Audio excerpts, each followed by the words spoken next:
They're scared of us. Men are moving on and the women are scared. Women are moving on and the men are scared. Come on. Come on. What are we doing? What are we doing? Hey guys, is anyone tired of the movements online? You know, the different movements online.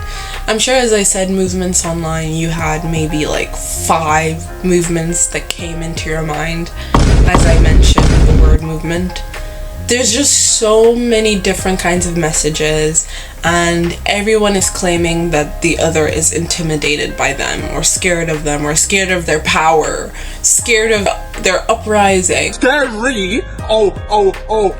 Shiver my timbers! It's just too much. I don't think the social media movements have always been a negative. I mean, they began quite positive. I think the advent of social media was initially very easy, you know, very fun. It wasn't serious. However, it's been a tool for communication. So when big historical events have happened, social media has been used to communicate that this event has happened and other people should speak up to speak on this event. In 2014, the Black Lives Matter movement really had its advent and people began to join the movement. That was a positive movement.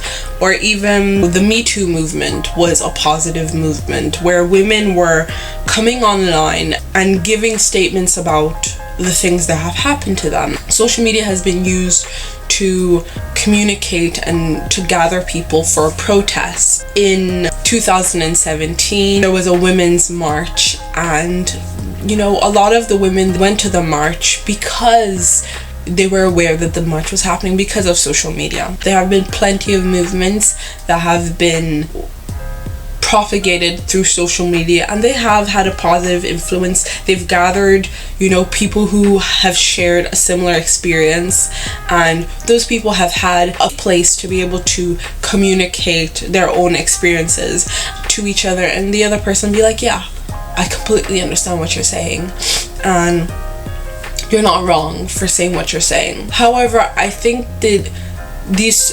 movements, like I said, have been taken by people, and they've taken the playbook of these movements, and along with the toxic echo chamber that social media creates for the sake of engagement, it's created a terrible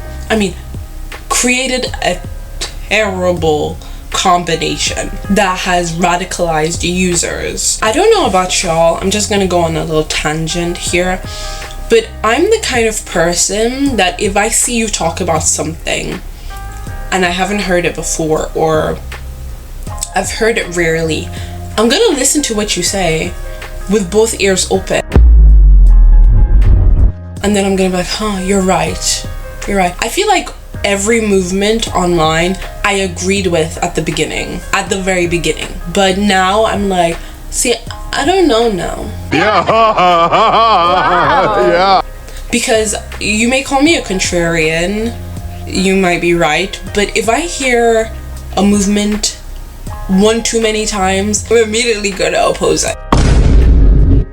Maybe I'm a contrarian, but I think there are other people like me. Like, it's to the state that when I heard that so many people were raving about Game of Thrones, I literally said, then I'm not gonna watch it. And I think that's why I've been experiencing fatigue with a lot of these movements. I go onto these different platforms, I'm bombarded with different information. I know people would say, okay, that's because that's the way you fed your timeline. And I think you're right, but I also think it's social media that does it as well. That's why I say it's not just people. I don't blame people for creating these videos, you know, but I do blame people for saying stuff like, oh, they're afraid of us now, they're afraid of what we're capable. Girl, maybe some people are afraid, but I think that these movements,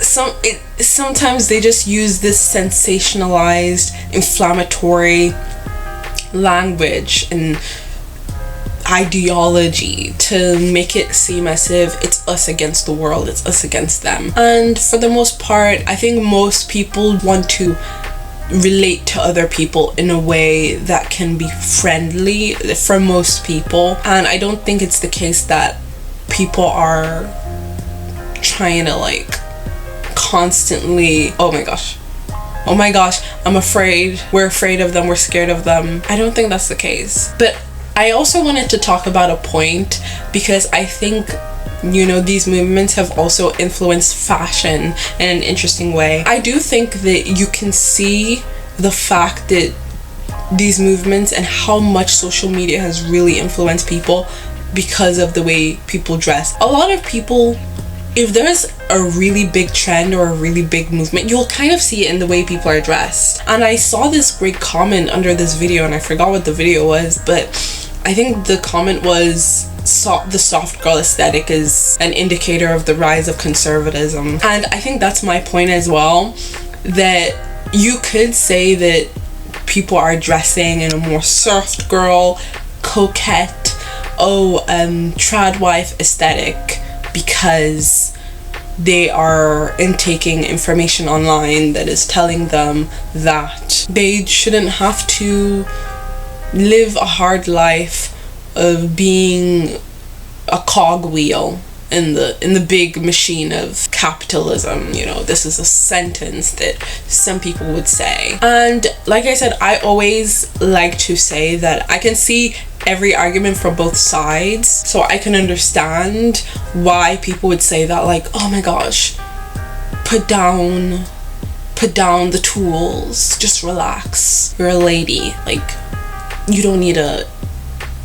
to get involved in all of that toil. So I think that the possible solution for all of this is for people to have more nuanced speech. And I know this is difficult because a lot of people get their money from people having black and white thinking, black and white opinions. They get their money from that. They get their money from making videos and being like, oh my gosh, they're scared, or oh my gosh, they're losing, or oh my gosh, blah blah blah blah blah blah blah blah blah. Like, okay girl, they get their money from that. So I understand that they may not do that. They'll continue to create content that feeds that black and white thinking. But if people do truly have good intentions and they do want to work towards having a social media that looks less